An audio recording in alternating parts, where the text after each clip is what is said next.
Hey everyone, Matt Donner here from Paramind, Chief Academic Officer, and today we are going to dig into a concept somewhere between the production and the arrangement. I'm going to do something of a breakdown from this Disclosure track, Latch.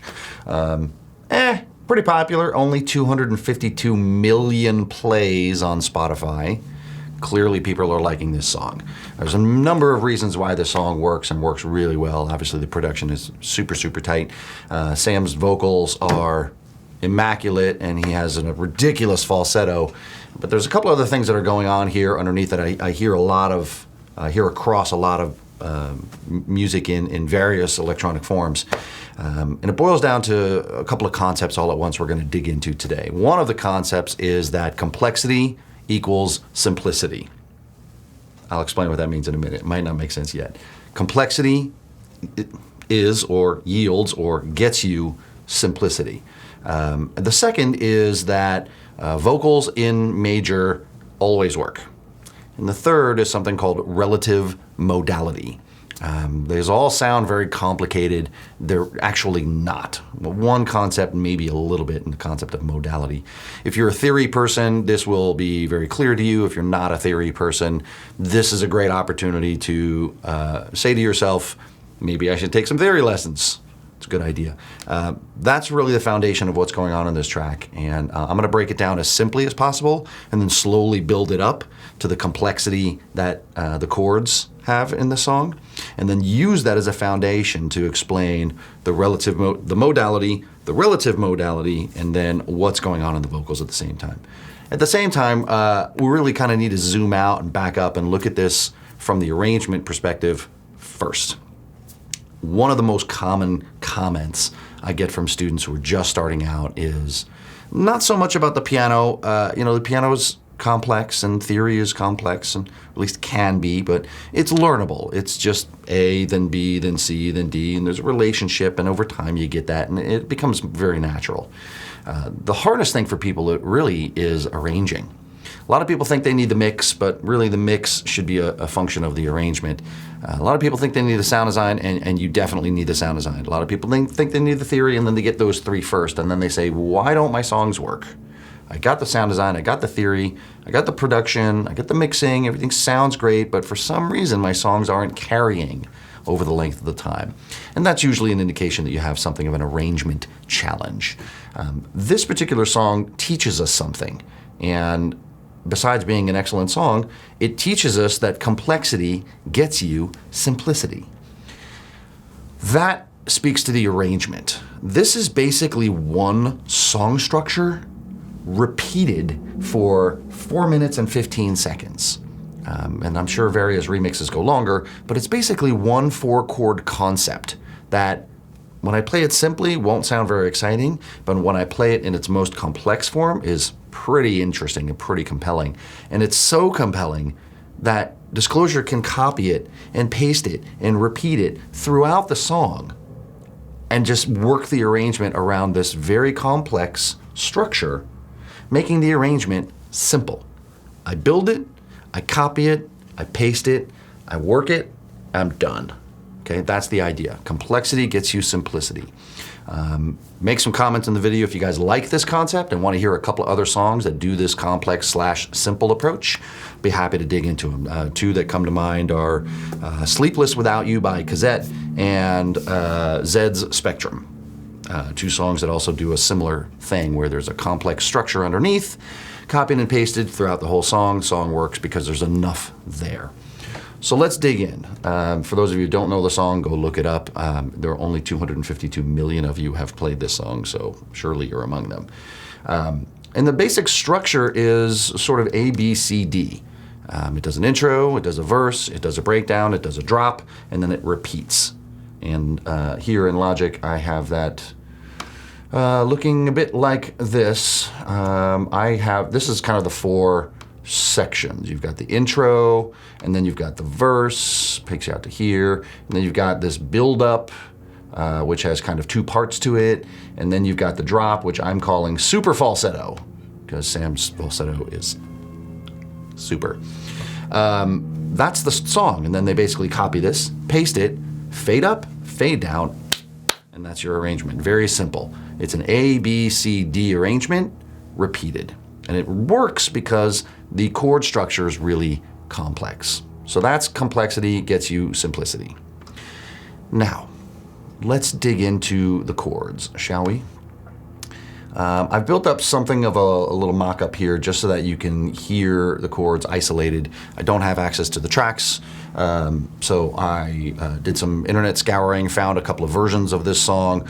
About 8 of them were just dead wrong, and my friend Andrew here at Paramine found a great one for me, and it was pretty much accurate, so I'm running off of that one. The idea here is that this song is in the key of B-flat minor. There are versions out there that have it in G, that have it in A, that have it in A sharp and A flat. To my ear, and based on what I'm listening on Spotify, it's B flat, and it's B flat. Just, you can trust me on that one, I hope. Guys, at disclosure, if you're watching this and I'm wrong, please let me know and explain to me how it sounds like B flat. So, in any case, B flat minor, specifically B flat Dorian. It's a particular type of mode, which means there are 7 chords that don't do the same kind of chord thing as major. Just for simplicity's sake, let's call it B flat minor. So it's in B flat minor, B flat Dorian to be specific, which means your first chord, the 1 chord, is B flat minor. The second chord is the 5 chord, F minor. The third chord is the quality 4 major, which is one of the things that makes it Dorian. So you have 1, 2, 3, 4, E flat major, and then D flat major. So B flat minor, F minor, E flat major, D flat major. Now that'd be great because it's easy to play, but that's not terribly exciting. That's not complexity. That's simplicity. And when you do basic chord structures like this and you copy and paste that out, your song doesn't stand up because there's not enough complexity in the actual structure. So what these guys have done is they've done 2 things. One is they're using extended chords. 2 is they're really messing with the bass. The bass is playing notes that are really unexpected and make it really complex really quickly. Here's what Logic shows. I'm going to play this, and you can hear the chords banging back and forth, and then I'll play them and deconstruct them here. Here's what we got so far.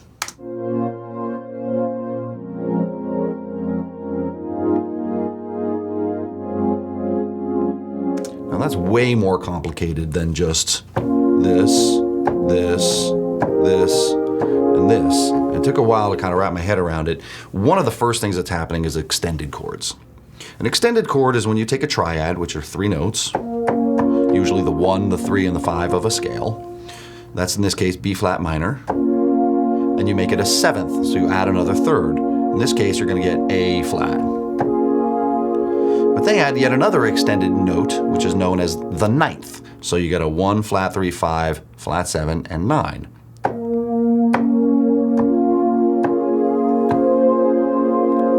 So that's the first chord. B flat minor 7, add 9. Which is a great chord. And as far as extended chords go, not that complicated. Second chord, a little more complicated. F minor.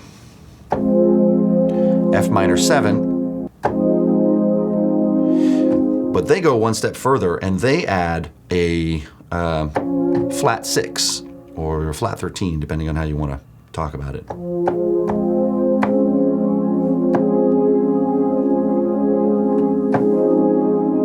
That's a thick, rich chord.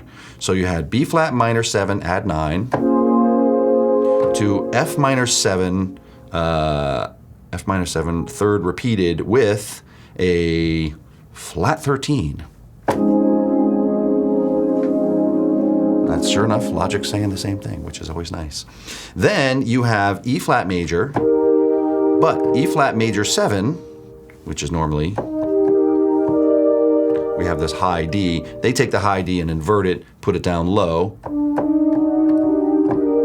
So it's here. The value of inverting this 7th is that you get these two notes together, which rub a little bit, and that tension puts something extra in the chord.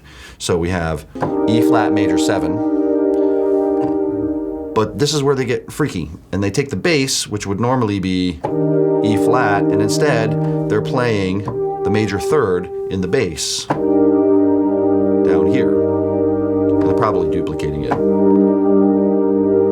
Then the next chord is the flat 3 of the scale, D flat major 7, done the same thing. So we have, you can see how E flat major 7 inverted and D flat major 7 inverted are kind of the same fingers. I can lock my fingers in place and pick it up, move it over, and get the same chord. It's kind of fun. It's a nice way to build up this muscle. And when they do this D flat major 7 chord, they have this G flat in the bass, which is a really bizarre choice because G flat is a 4th.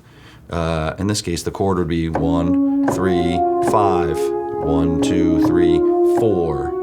4s or 11s. In this case, it's an D flat major 7, and 11 in the bass. That's not what Logic calls it, which is fine. Logic doesn't have the context of what I'm doing. It's calling it F sharp major 7 sharp 11 sus 2, which is way more complicated than it has to be. 4 chords.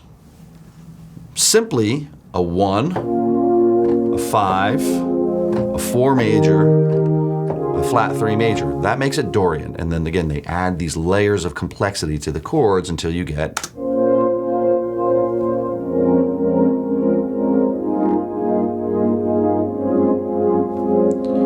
and that's a lot for the ear to digest.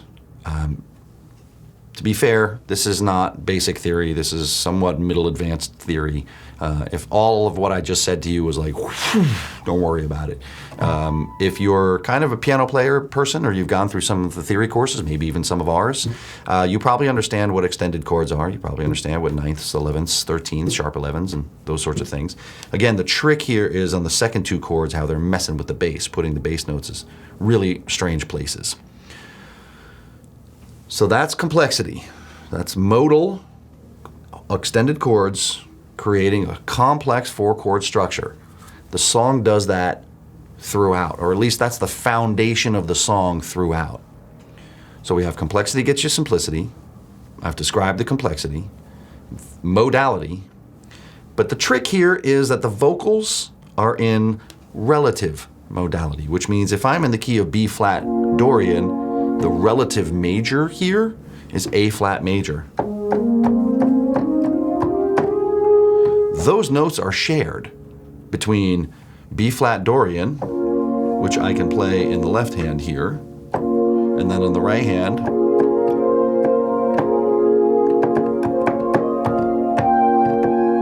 they're all the same notes from the same family. The trick is that Sam's vocal, see if I can move to this piano, it might be a little easier to hear. His vocal is hovering around A flat, so he's really playing, go down an octave.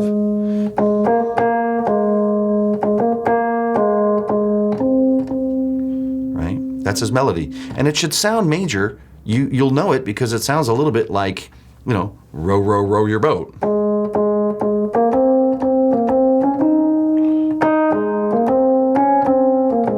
So if you just play with those notes a little bit, you'll end up with things like,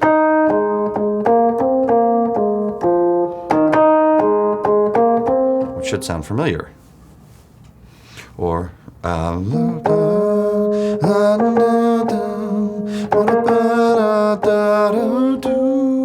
in the verse. I think it's at 16 seconds. Let me get there. And I'll play along with.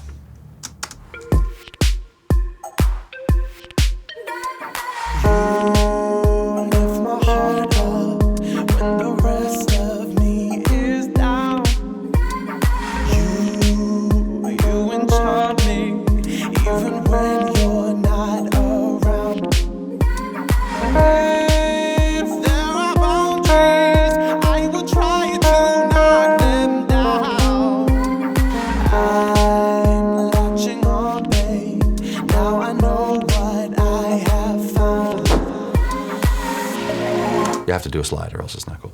So I'm literally playing A flat major. just basic main notes of like an A major pentatonic scale.